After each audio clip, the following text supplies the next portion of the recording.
Dear students, hello again. Last time we were discussing about the artery blood supply of the head and neck region.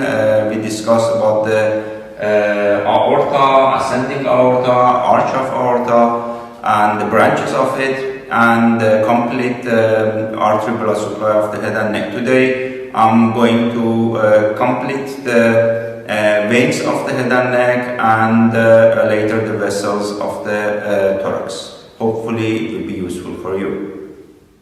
Regarding the veins of the head and neck region, I start with the superior vena cava that we were discussing about this vein in the chapter of the heart. Before I start the veins, generally I have to inform you that regarding the veins, there are a lot of variation. So that's why in different literatures you can see in some case some different information. This is because of the variation that it's happening in the venous system a lot in the body.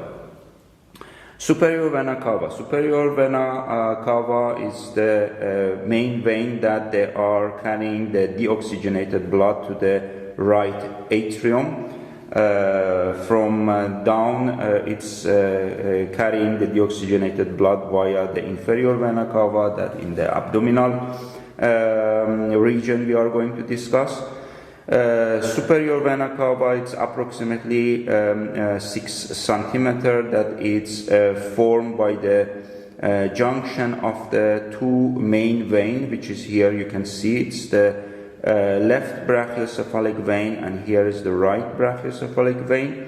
And the place of the formation of the superior vena cava here, it's at the right sternocostal articulation or joint, when the second rib is articulated with the sternum in the right side. So in this place, if we are removing the articulation of the second rib with the sternum, here we can see the formation of the superior vena cava.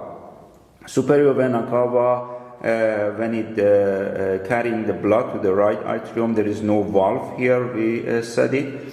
And also the topographical relationship of the superior vena cava in the anterior view, or anterior to that, its thymus is the gland. The thymus in children, it's much more visible and it's big, but in adult and it's in older people, so it will be a remnant of the thymus in front of the superior vena cava in the superior mediastinum. Then in the right side you can see the mediastinal surface of the lung, which is covered by the mediastinal parietal pleura of the right lung. On the left side you can see the ascending aorta and the pulmonary trunk, and posterior to superior vena cava it's the bronchus and the vessels that they are passing parallel with the bronchus at the level of the bifurcation of the trachea. Then is the right and left bronchus. In the artery blood supply, we said that the arteries, they are giving the branches, like the arch of aorta that is giving these branches. But for veins, we are using the terminology of the tributaries. Tributaries, the main tributaries that they are forming the superior vena cava, as we said, that is the left and right brachiocephalic vein.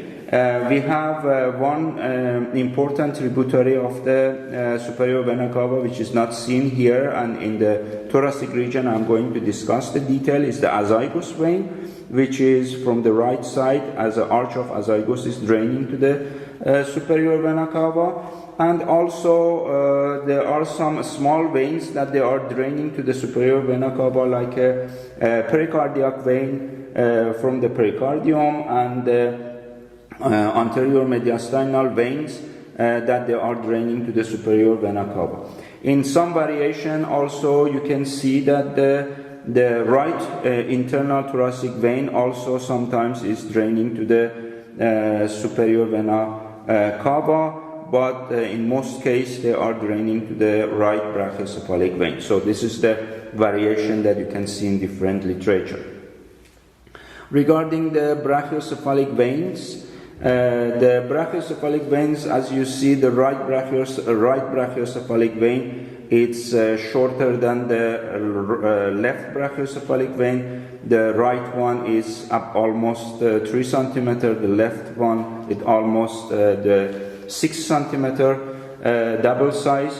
This brachiocephalic vein, they are formed by the junction of the internal jugular vein and subclavian vein. In this region, which is called the venous angle. In the right side is the venous angle, in the left side is the left venous angle, in the right side is the right venous angle. That is very important place for the drainage of the lymphatic system. In the left side is the thoracic duct, in the left venous angle is open, and in the right one the right lymphatic duct is open to the right venous angle at the junction of the internal jugular vein and subclavian vein. So the main tributary of the brachiocephalic vein in this case is the internal jugular vein and the subclavian vein. In addition of these two, we have another tributaries that they are draining to the brachiocephalic vein. One of them is this one, which is in the midline. It's carrying the blood from the isthmus of the thyroid gland, and in front of the trachea it's draining to the usually the left brachiocephalic vein. This is called the plexus thyroideus impar, or impaired thyroid plexus, which is forming a plexus from the inferior part of the thyroid gland, mainly the central part, which is the isthmus, and is draining to the left brachiocephalic vein. In some case, we have the two inferior thyroid vein, that each of them it's draining to the its own brachiocephalic vein. So there are two variations. One is that it's the paired inferior thyroid vein, which is draining to the brachiocephalic vein, or there is a plexus thyroideus impar, which is draining to the left brachiocephalic vein. Another veins that they are draining to the brachiocephalic vein is the inferior laryngeal nerve, which is part of the veins that they are arising from the carrying the blood from the thyroid gland, and some small veins from the mediastinum also it's draining to the brachiocephalic vein.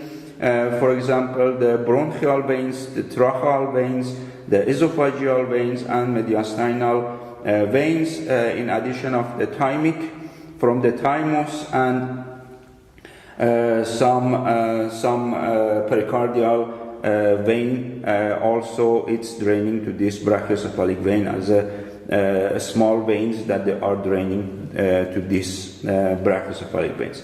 Another vein which is also it's seen that sometimes is draining to the brachiocephalic vein is the vertebral artery, vertebral veins, that, as we mentioned it before, it passed through the transverse foramen, or the foramen of the transverse process of the C1 till C7, and it's draining to the brachiocephalic vein. There are also some anterior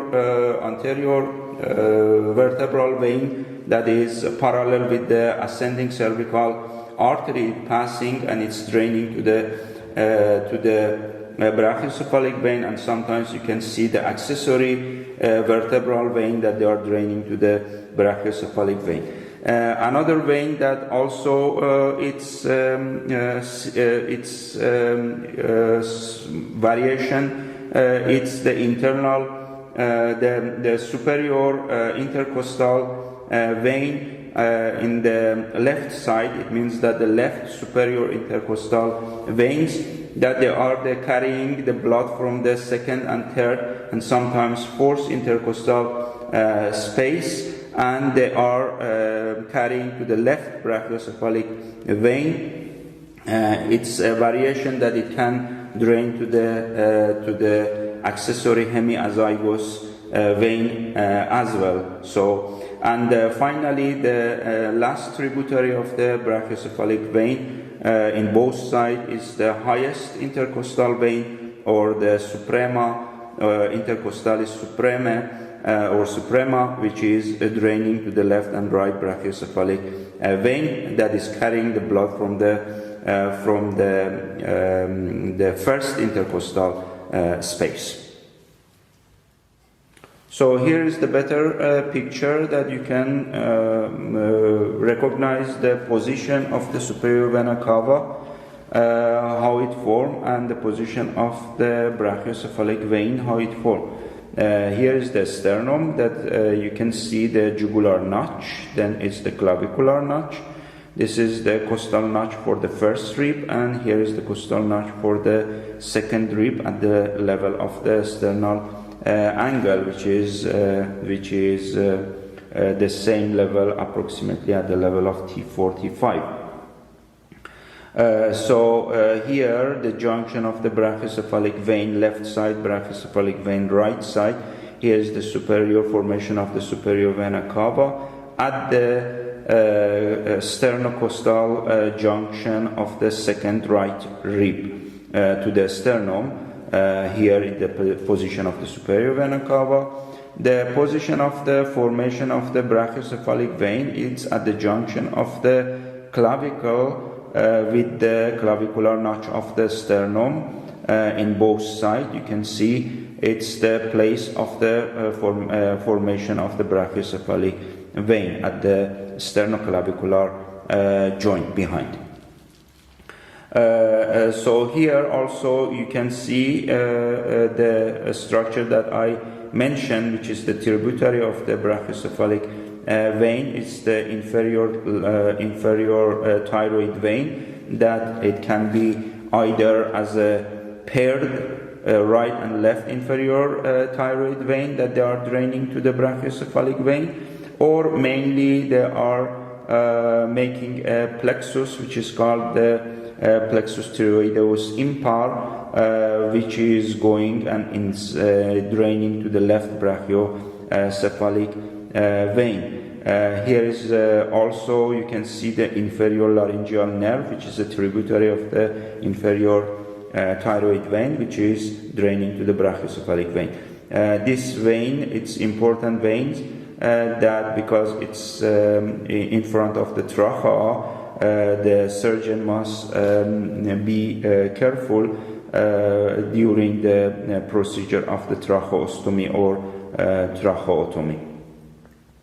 So here you have the internal jugular vein, which is approximately the diameter of this vein. It's 8 till 16 millimeter. It's passing in the neck region inside the carotid sheath. The structure of the carotid sheath, we already mentioned it. I'm going to repeat it. The internal jugular vein has two enlargement. One enlargement in the lower part, which is called inferior bulb of the internal jugular vein, approximately 1 centimeter above the venous angle, the junction of the subclavian vein and internal jugular vein. The other bulb is the superior bulb, which is of the internal jugular vein, which is immediately below the jugular foramen. Internal jugular vein, during to its pass phase, receiving several veins from the internal cranial base, from the wall of the skull, from the internal ear, from the infratemporal fossa, from the orbit, from the face region, and the scalp, which is the soft tissue in the neurocranial region, temporal region, and of course the tongue and the thyroid gland, and also the pharynx. That one by one I'm going to discuss the tributary of the internal jugular vein as a cerebral vein, meningeal vein, the sinus of dura mater, diploic vein, labyrinthial vein, emissary vein, the retromandibular vein, ophthalmic vein, the pharyngeal vein, and the facial, lingual, superior thyroid, middle thyroid, and the external jugular vein. Those are all the names of the tributary of the internal jugular vein. That here in this picture you can see the superior thyroid vein. It's similar with the artery that is arising from the external carotid artery. But here we have the middle thyroid vein, which is the synonym of this middle thyroid vein is not exist for artery, so we don't have the middle thyroid artery. So which is directly, it's draining to the internal jugular vein. The superior thyroid also is directly is draining to the internal jugular vein. Concerning the inferior thyroid vein, we already discussed that it has two variations as a paired and unpaired case. So here you can see the passage of the internal jugular vein inside the carotid sheath. Here is the superior bulb, and here is the inferior bulb of the internal jugular vein. And as we said, the internal jugular vein inside the carotid sheath is located dorsolaterally. This is a posterior view of the parapharyngeal space. Here is the larynx, and here is the isthmus of Faucium, and here is the pharynx that it's open, and here is the esophagus. So here is the view from the posterior aspect. And dorsolaterally is the internal jugular vein. Ventromedially it's the common carotid artery that is then at the bifurcation is divided to the external and internal only. It's staying inside the carotid sheath. Posteriorly between them is this nerve, which is called vagus nerve. And anterior to that, which is not seen, it's the descending branch of the hypoglossal nerve, or the superior root of the deep ansa cervicalis, which is located in front of the internal jugular vein. Also, parallel with the wall of the internal jugular vein, there are the lymph nodes, which are called the deep cervical lymph node, because the internal jugular vein is considered as a deep vein in the neck region. So here at the superior bulb of the internal jugular vein, you can see this sigmoid sinus that you are familiar with that. You had a groove for the sigmoid sinus in the skull that is drained to the origin or the beginning of the superior vena to the internal jugular vein here, and this is considered as a sinus of the dura mater, or the dural sinus, that I'm going to discuss the details of these veins. So one by one we are going to discuss about the tributaries of the internal jugular vein. So the groups of the veins inside the internal cranial base, that there are tributaries of the internal jugular vein, are called sinus of dura mater, or dural sinus, or sinus dura matris. Those are, they call it, those veins, they are called sinus because they are those veins, they are located inside the double layer or duplication of the dura mater, which is the outermost layer, meningeal layer of the central nervous system, and here the brain. So the dura mater, it has double layer. One layer is the periostal layer, which is the outer, and the other is meningeal layer, which is toward the arachnoid layer. So between the periostal layer and arachnoid or meningeal layer, there is a space that inside this space they are passing those veins that they are called sinus of dura mater or dural sinus. Generally, the dural sinus, it has two systems. One system which is parallel with the superior and inferior margin of the falx cerebri, which is the duplication of the dura mater, which is dividing the two hemispheres from the left and right hemisphere from each other. Those are the superior and inferior sagittal sinuses. And another system which is located in the both sides of the sella torsica or hypophyseal fossa. It's the cavernous sinus system that we are going to discuss. So first sinus that I'm going to discuss, and all these systems, this dura mater, the sinus of dura mater, finally they are draining to the internal jugular vein. So that's why all of them, they are tributaries of the internal jugular vein. First system, the first sinus that I'm going to discuss is the superior sagittal sinus. The superior sagittal sinus is starting from the foramen secum after the crista, in front of the crista galli, and it's going upward in the superior border of the falx cerebri, and it's finishing at this area, which is the area of the internal occipital protuberance.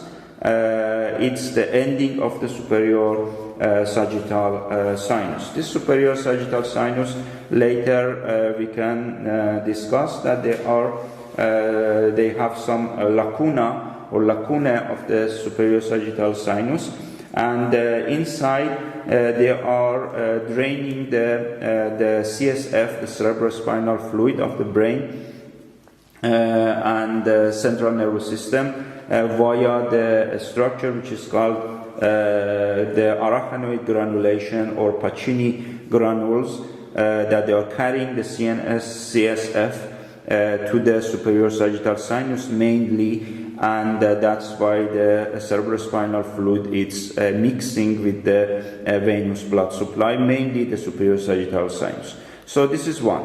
At the lower free border of the falx cerebri, we have another sinus which is called the inferior sagittal sinus. Inferior sagittal sinus in the free lower border of the falx cerebri, it's going posteriorly till it reached to the place of the attachment or of the falx cerebri with the tentorium cerebelli, which is another duplication of the dura mater, which is dividing the cerebral fossa, which is the occipital lobe of the brain, is located from the cerebellar fossa, which is the cerebellum, is located. So at this place, the inferior sagittal sinus, it's finishing and it's draining to the another sinus, which is here and is called straight sinus or rectus sinus or sinus rectus.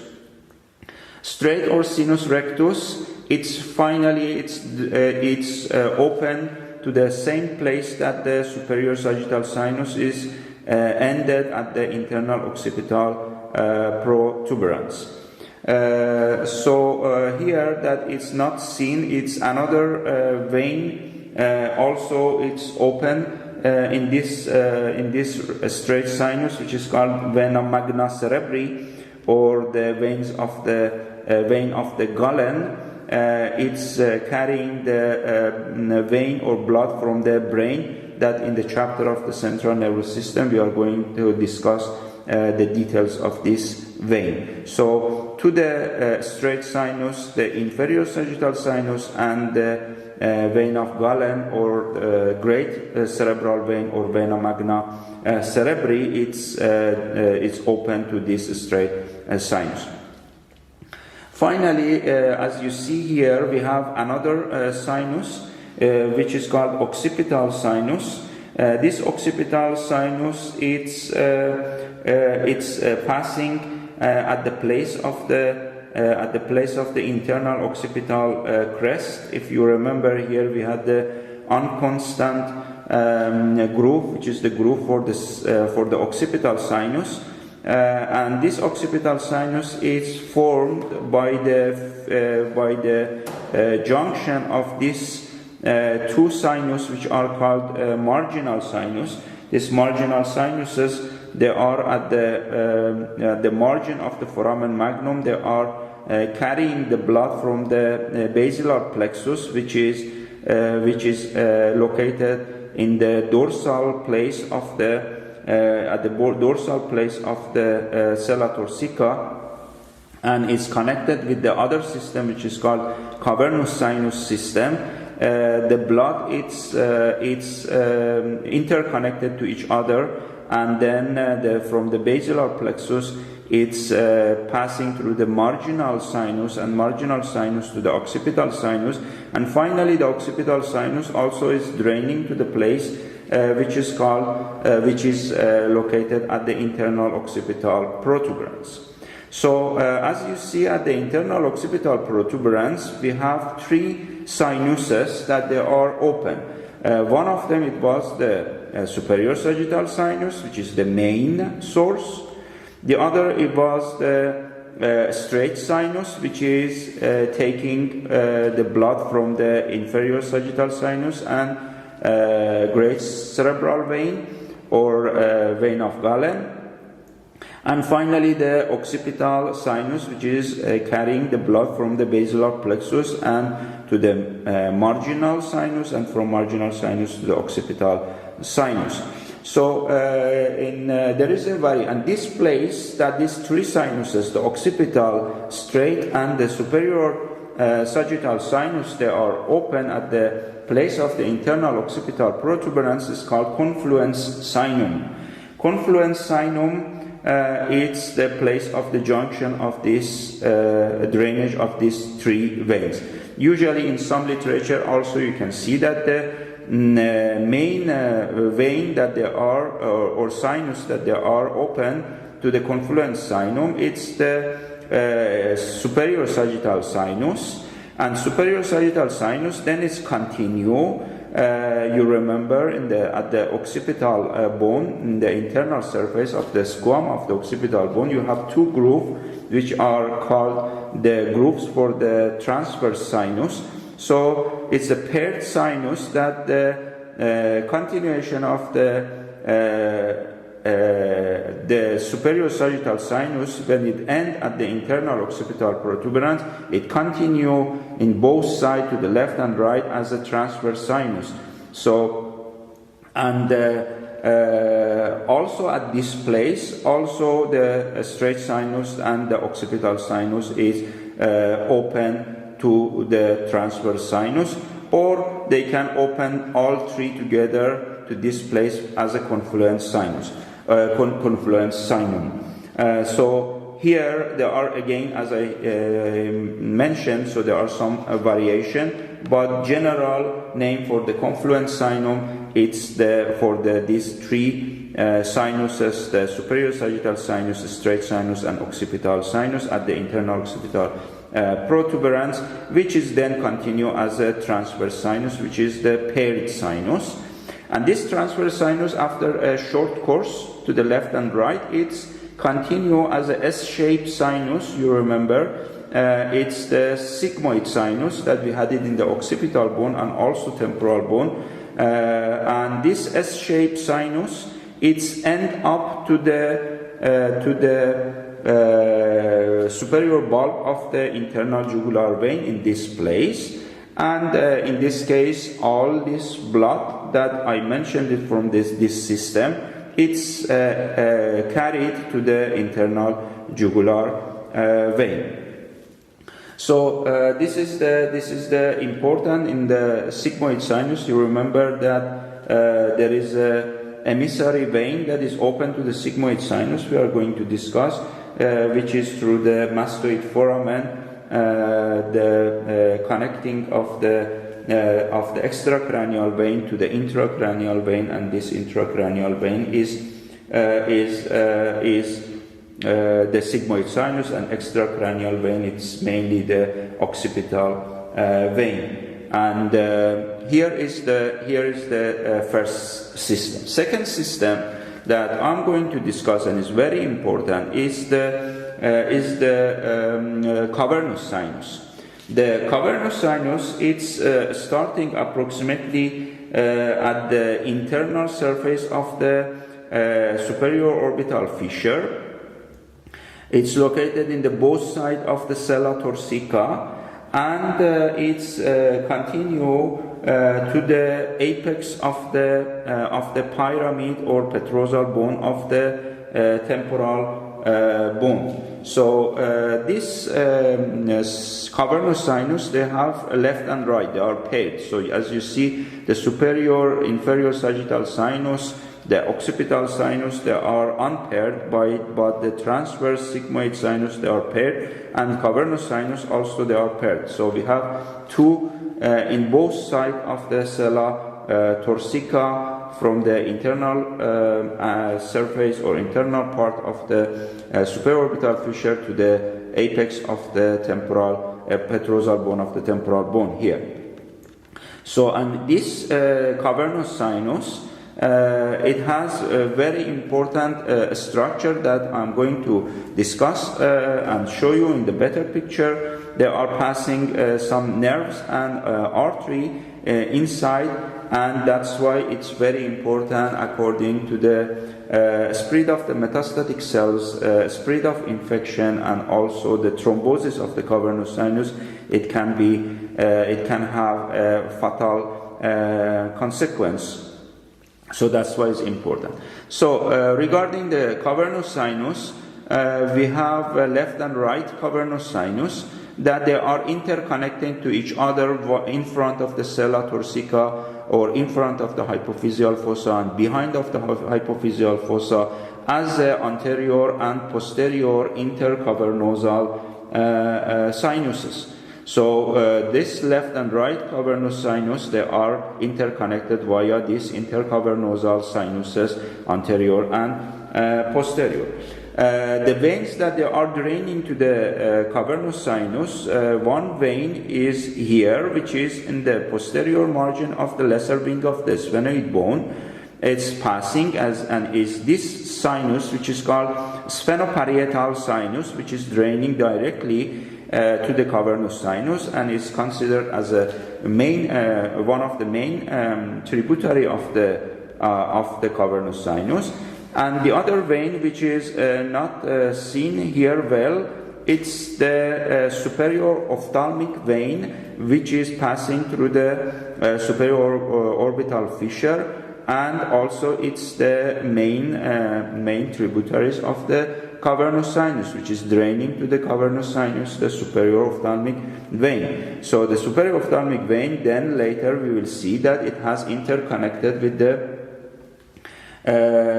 veins of the frontal region and facial vein, the supraorbital supratrochlear vein and the angular vein, and that's why the spread of infection from the face region, it can happen to the cavernous sinus, and it can cause the very serious consequence.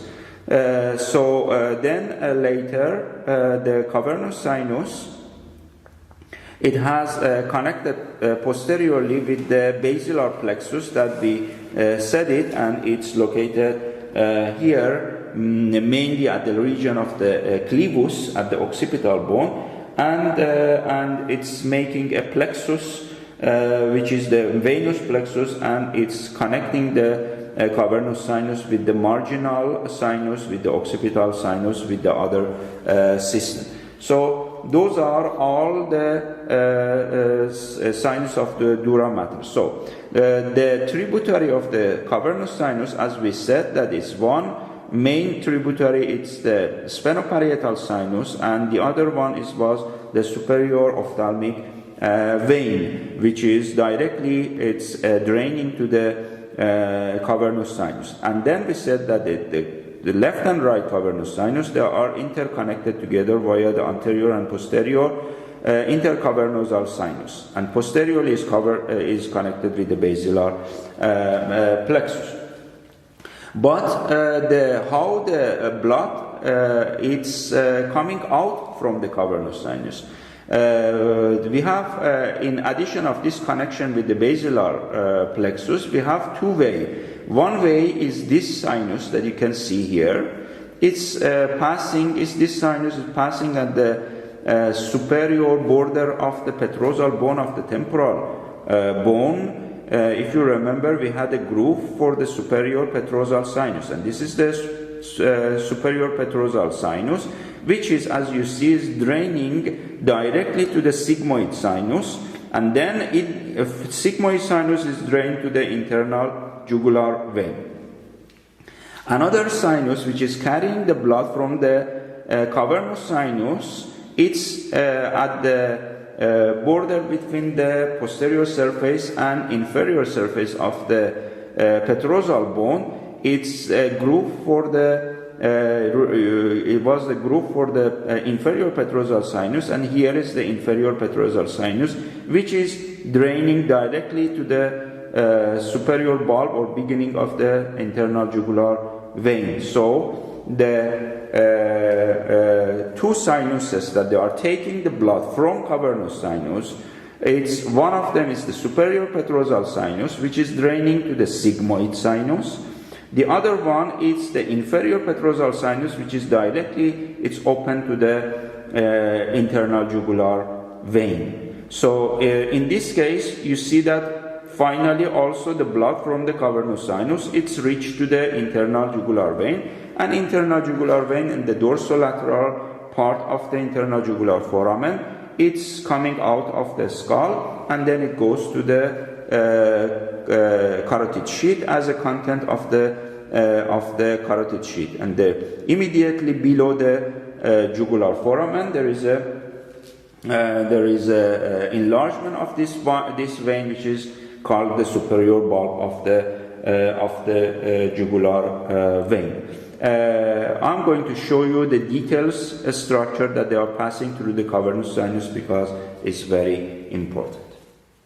So here there are the topographical relationship of the cavernous sinus, the structure that they are passing through the cavernous sinus. As you see for your orientation, here is the sphenoid bone with the inside the body of the sphenoid bone there are the sphenoid sinuses. Here is the hypophyseal fossa with the location of the pituitary gland or hypophyse.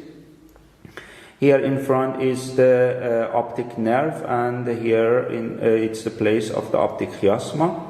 And in the both side of the sella torsica, here is the cavernous sinus, and here is another cavernous sinus, which are interconnected together via the anterior and posterior intercavernosal sinus.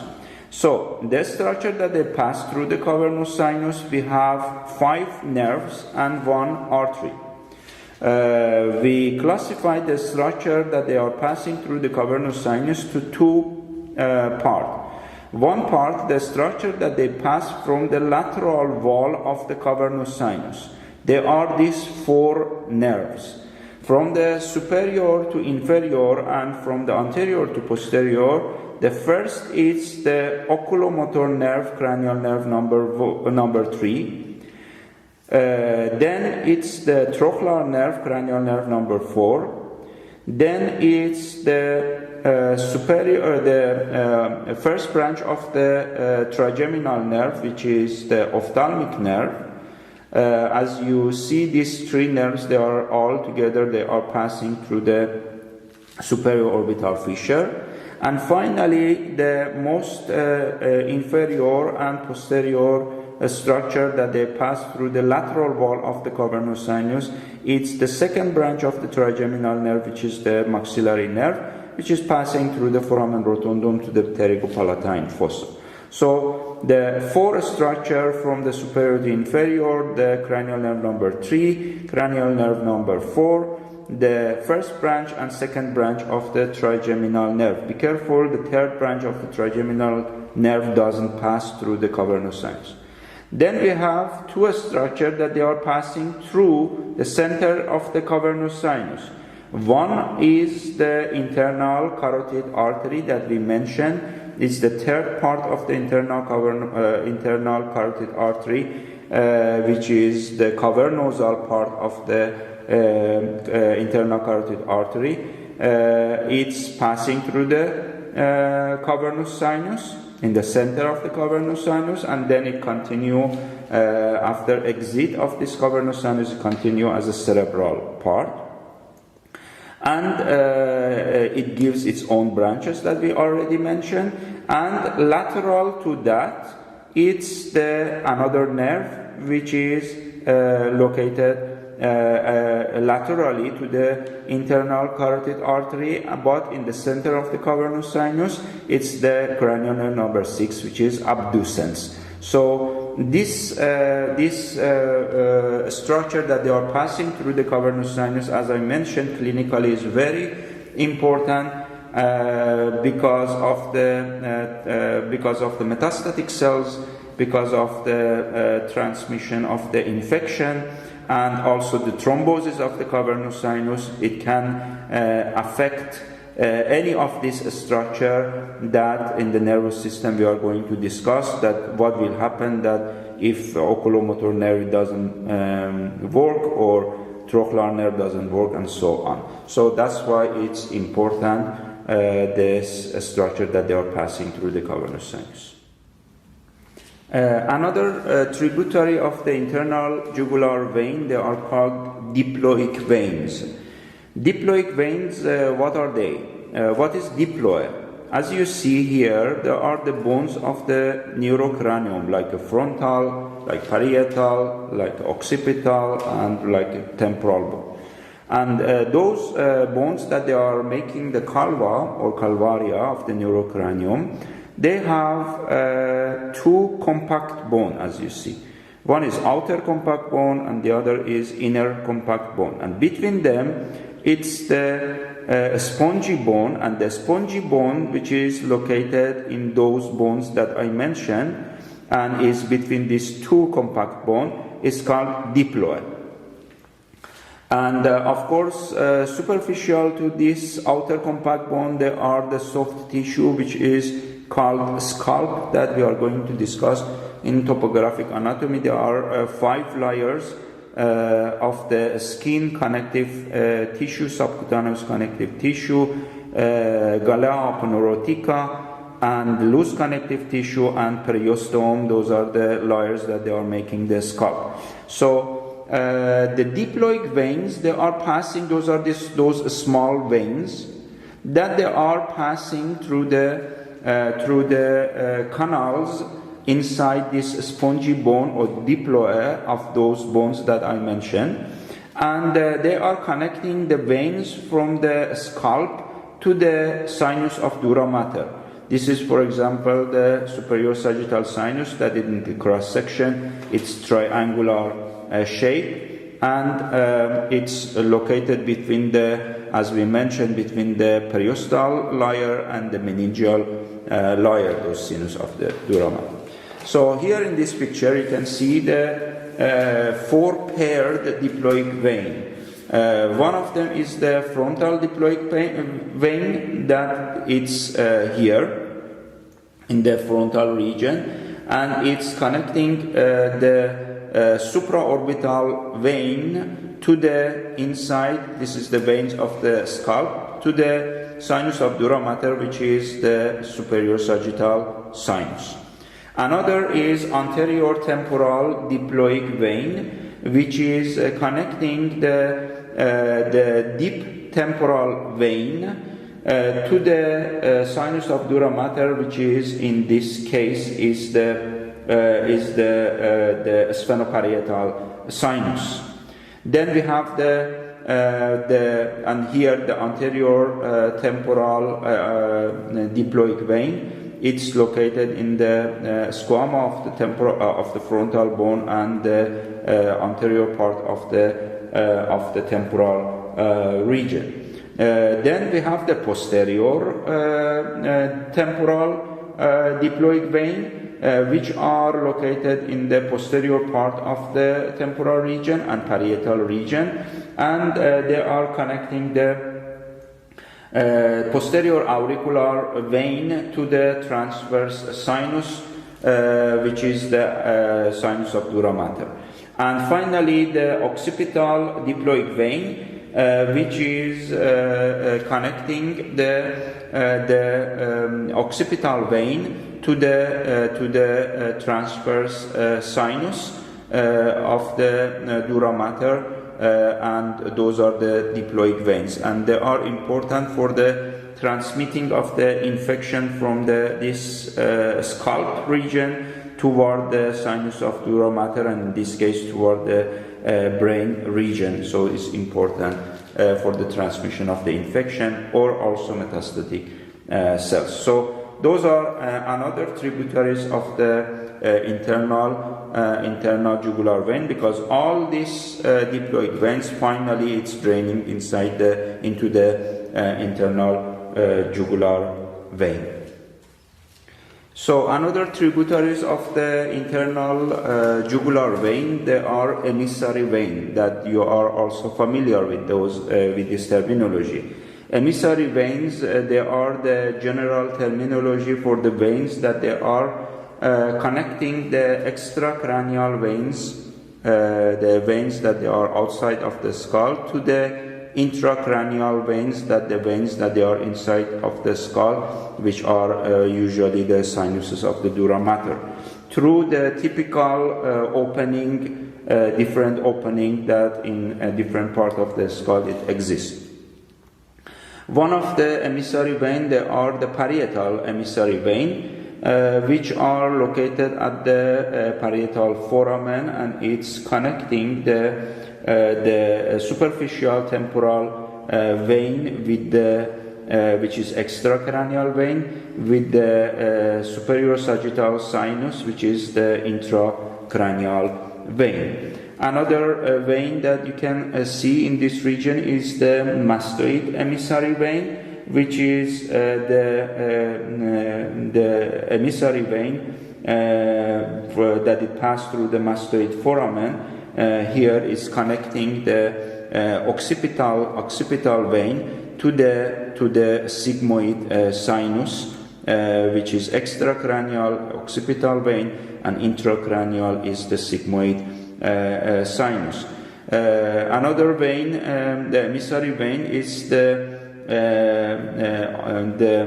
condylar emissary vein, which is passing through the condylar canal of the occipital bone, and here it's connecting the sigmoid sinus, which is intracranial vein, with the external vertebral venous plexus, which is located parallel with the vertebral column. So here is the condylar canal. And finally, you can see here the venous plexus that also is passing through the hypophyseal canal. This venous plexus is called the emissary vein, or the venous plexus of the hypophyseal canal, which is connecting the marginal sinus inside to the internal jugular vein outside, extracranial vein and intracranial vein. And also another vein, which is emissary vein, which is very important, and we discussed about this. It's the plexus venosus, or the venous plexus that is passing through the foramen ovale, which is connecting the plexus venosus pterygoideus, or pterygoid venous plexus, which is located in the infratemporal fossa. I'm going to discuss about this, connected with the cavernous sinus, which is intracranial vein in the medial cranial fossa. And finally, the plexus venosus, which is located in the carotid canal. It's the plexus venosus, or the venous plexus of the internal carotid artery, parallel with the veins inside the carotid canal it passed, and it's connecting the cavernous sinus also with the pterygoid venous plexus. So all these emissary veins that there are, you can see, and I mentioned, there are tributaries of internal jugular vein, because finally they are draining to the internal jugular vein. Another tributary that is collecting the blood of the tributary of the internal jugular vein, which is collecting the blood from the inner ear, they are the labyrinthal veins. The labyrinthal veins, they are the two small veins. Also, it can be sometimes one, that it's carrying the blood from the inner ear through the internal acoustic meatus to the inferior petrosal sinus usually.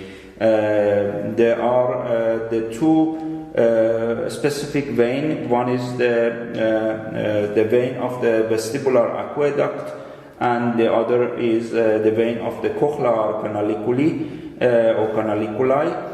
The veins of the vestibular aqueduct, it's draining to the superior petrosal sinus, and the veins of the cochlear canaliculi, it's draining to the inferior petrosal sinus, or sometimes directly to the internal jugular vein. So those are another tributaries of the internal jugular vein.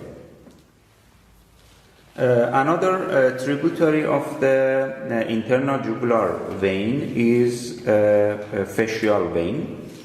The fascial vein, as we mentioned it before in the artery blood supply of the head and neck, that the fascial artery enter to the face region over in front of the insertion of the masseter muscle in the anterior border of the masseter muscle at the body of the mandible, and it's entered to the face region and the tributary, and it gives the branch of the inferior, superior, labial, lateral nasal, and the angular. So for the veins we have to vice versa. So the beginning of the fascial vein is starting as an angular vein, so it means that is a tributary of the fascial vein, and the angular vein also is receiving the lateral nasal or external nasal veins, and also the superior labial and inferior labial vein, and it's entered to the neck region. And to the neck region, it's passing superficially to the submandibular gland, because the artery was passing deep to the submandibular gland, and this is one of the difference between the fascial artery and fascial vein. And also another difference, that the fascial vein, it has a straight pathway in the face region, but the fascial artery, it's the wavy pathway or zigzag. Also, the fascial vein is located more posteriorly than the fascial artery. Those are the difference between fascial artery and fascial vein. So, fascial vein also, when it enter and it goes superficially to the submandibular gland, it's the tributary receiving another tributaries, which is the external palatine vein. External palatine vein, that a similar terminology we don't have for artery.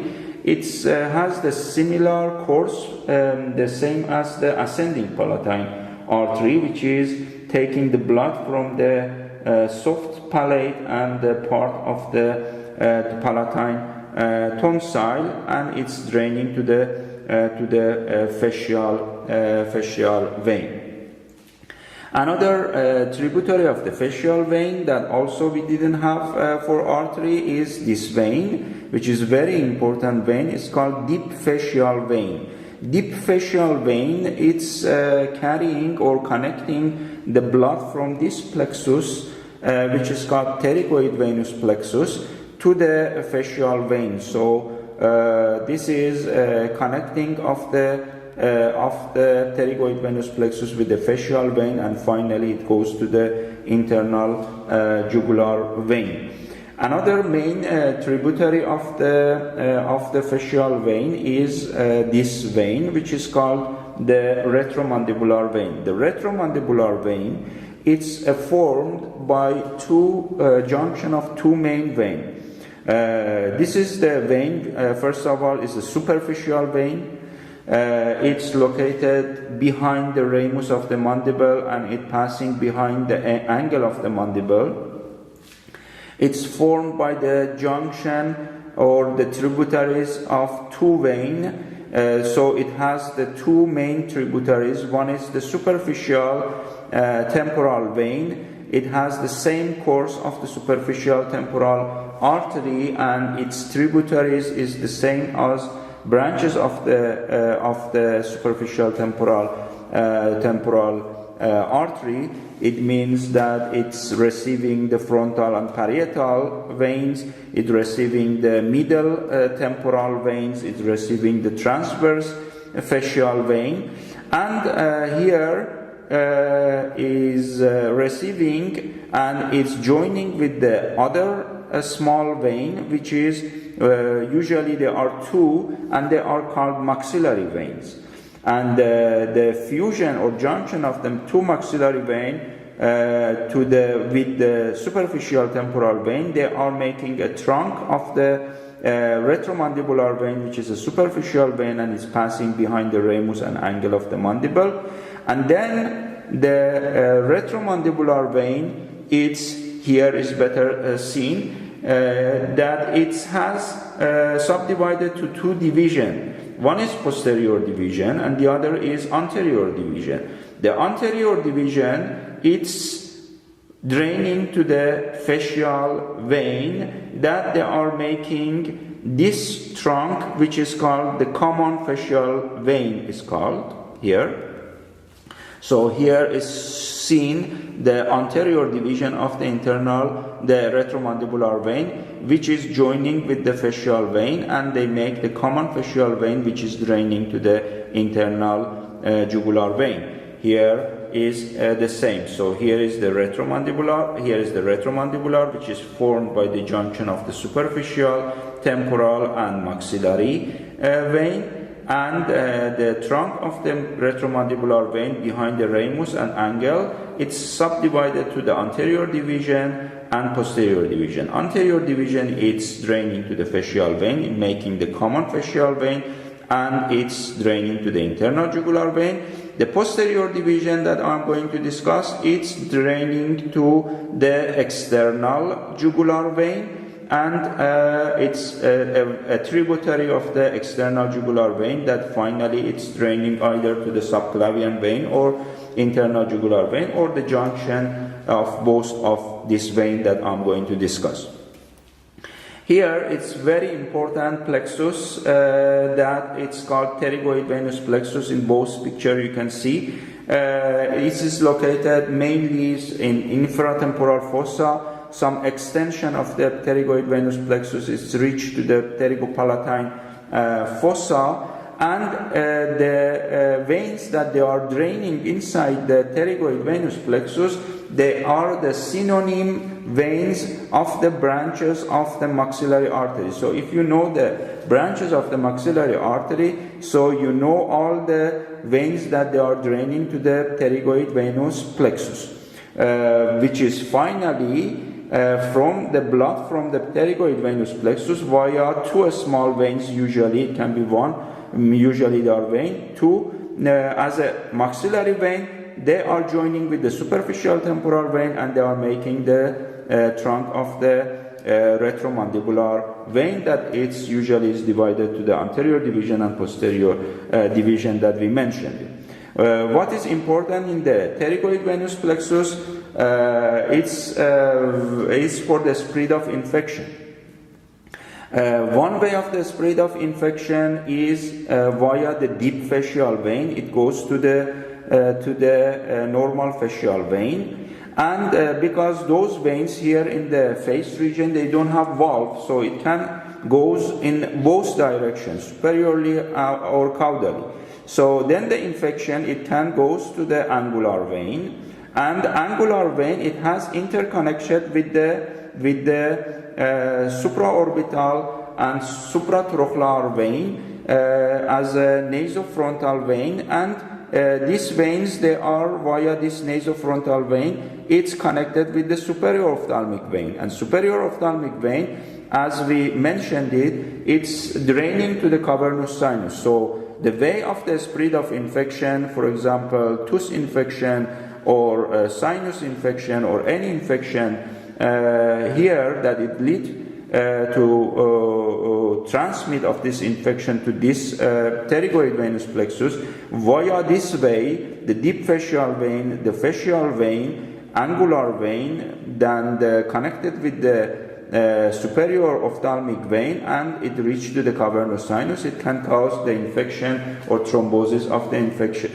of the cavernous sinus. That we mentioned that there are a lot of structure they are passing, and it can make affection of those structure.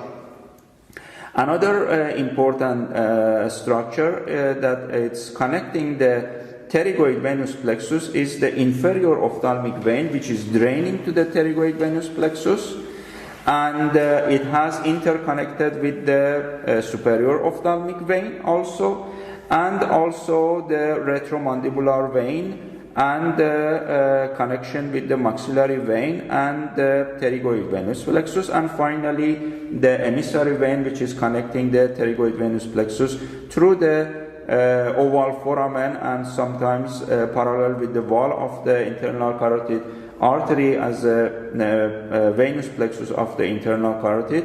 It's connecting to the cavernous sinus. So another way of the spread of infection or metastatic cells, it's also is this.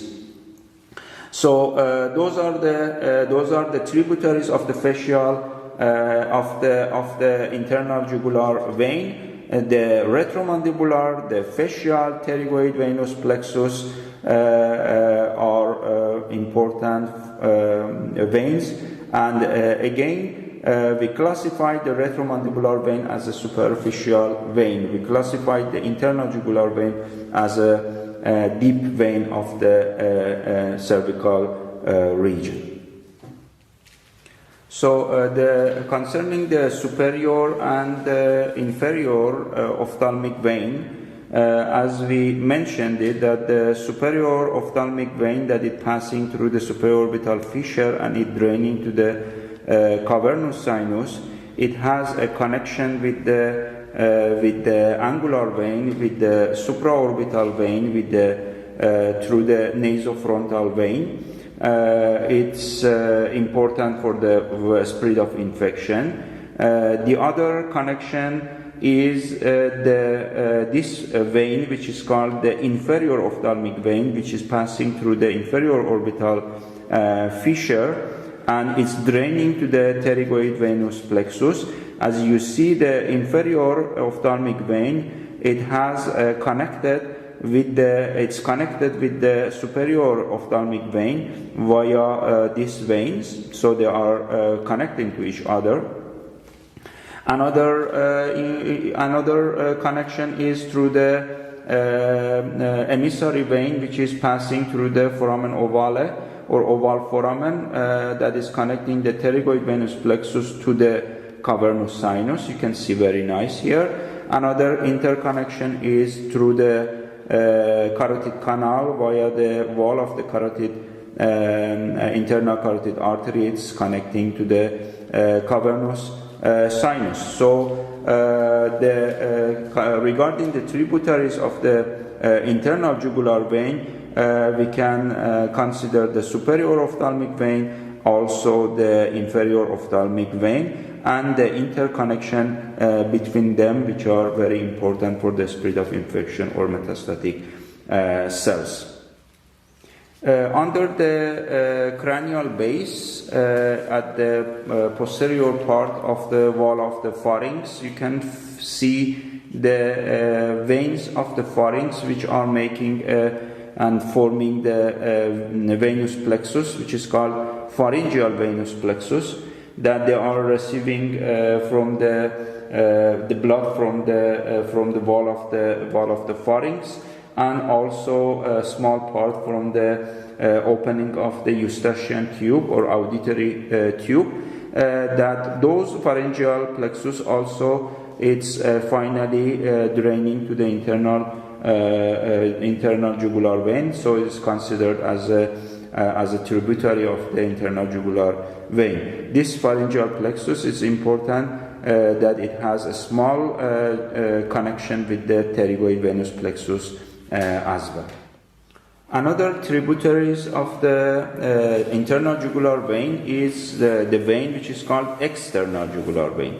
External jugular vein is also considered as a superficial vein of the neck region, and the main veins that they are taking part in formation of the external jugular vein is the posterior auricular vein, which is this vein, posterior auricular vein.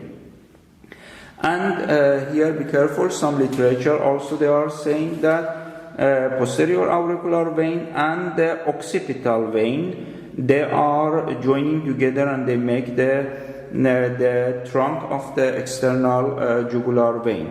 In some literature also you can see that the occipital vein directly is open to the internal jugular vein.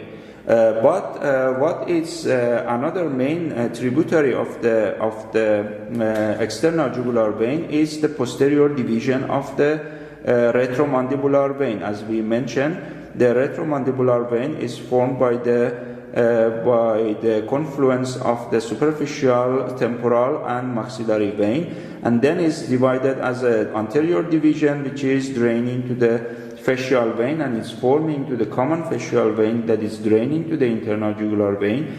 And also it has a posterior division which is inter and drain to the external jugular vein. So you have two definition for the external jugular vein. External jugular vein tributaries is the posterior auricular vein, which is here, and the posterior division of the retromandibular, and in some literature they add also the occipital vein as well.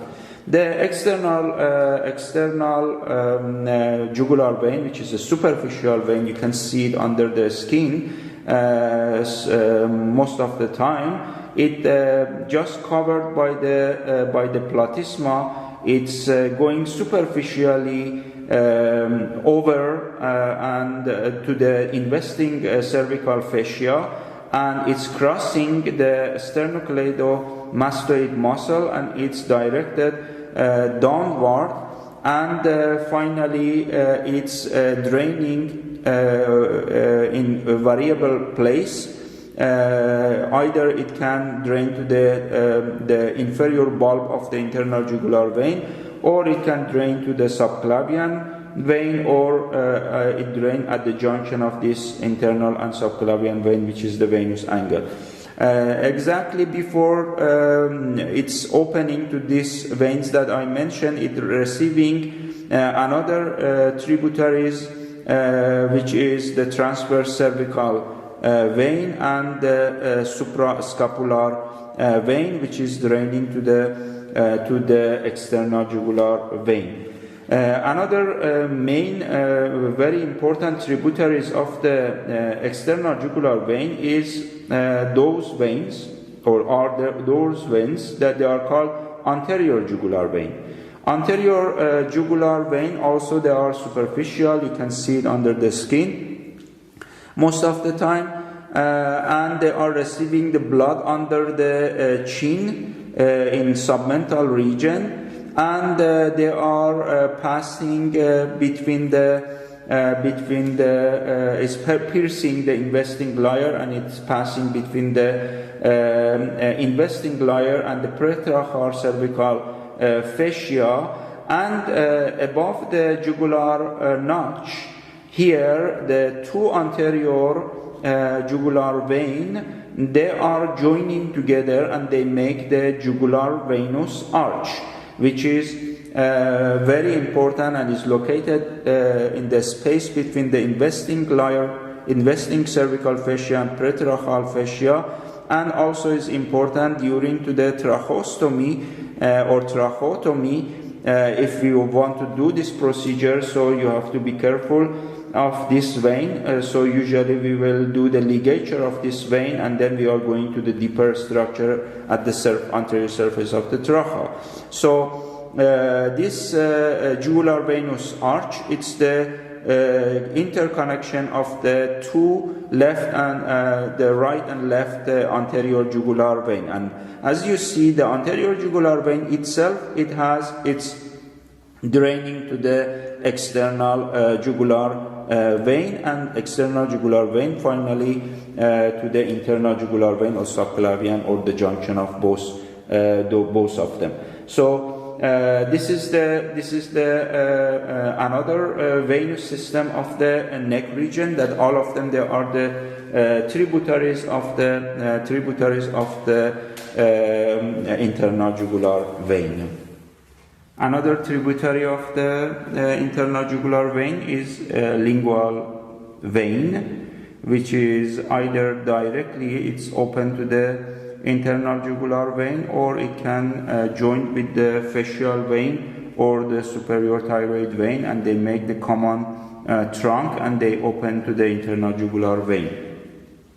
The lingual vein is usually passing together with the lingual artery, and according to the branches of the lingual artery, it has its own tributary. So we said that we have the branches of the lingual artery as a dorsal lingual, the deep lingual, and sublingual. So here you have the deep lingual vein, and here is the sublingual vein, which is the same pathway of the artery it's passing.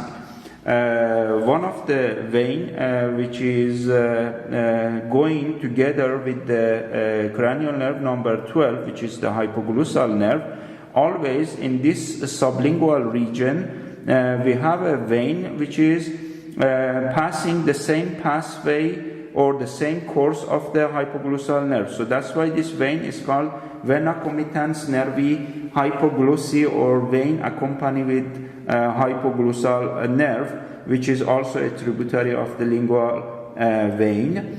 And another important structure that you can see with your eyes, if you see the inferior surface of the tongue in the mirror, you can see the bluish color at the inferior surface of the tongue, which is parallel with this fold, which is called fimbriate fold or pellica fimbriata. So this bluish color, it's one of the